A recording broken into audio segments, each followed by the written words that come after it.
എറണാകുളത്ത് മംഗലത്ത് മഠം ശ്രീ വിഷ്ണുമായ ദേവി ക്ഷേത്രത്തിൽ ശനിയാഴ്ച നടന്ന ദേവി ഉത്സവം ഭക്തിസാന്ദ്രമായി.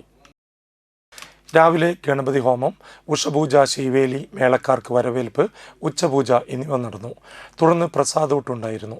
ശേഷം ദേവിയുടെ പുറത്തേക്ക് തിടമ്പെഴുന്നള്ളിപ്പ്, പഞ്ചവാദ്യം, ചെണ്ടമേളത്തോടുകൂടി പുറത്തേക്ക് എഴുന്നള്ളിപ്പ് എന്നിവ നടന്നു. പൂനാരി ഉണ്ണികൃഷ്ണൻ മേളത്തിന് പ്രാമാണികത്വം വഹിച്ചു. ശേഷം ദേവിയുടെ കളം, തുടർന്ന് വൈകിട്ട് ദേവിയുടെ കളത്തിൽ നൃത്തം, ദേവിയുടെ തിരിച്ചെഴുന്നള്ളിപ്പ്, വർണ്ണമഴ എന്നിവ നടന്നു. ശേഷം ചുറ്റുവിളക്ക്, കേളി, പറ്റ്, കുഴൽപ്പറ്റ്, അത്താഴപൂജ, ദീപാരാധന, തുടർന്ന് തായമ്പക എന്നിവ നടന്നു. ശേഷം 60ഓളം കലാകാരന്മാർ പങ്കെടുത്ത പഞ്ചവാദ്യം, ചെണ്ടമേളത്തിൻ്റെ അകമ്പടിയോടെ വിഷ്ണുമായ സ്വാമിയുടെ പുറത്തേക്ക് എഴുന്നള്ളിപ്പ് ഭക്തിസാന്ദ്രമായി. തുടർന്ന് വലിയ അച്ഛന്മാരുടെ കളം ആരംഭം നടന്നു.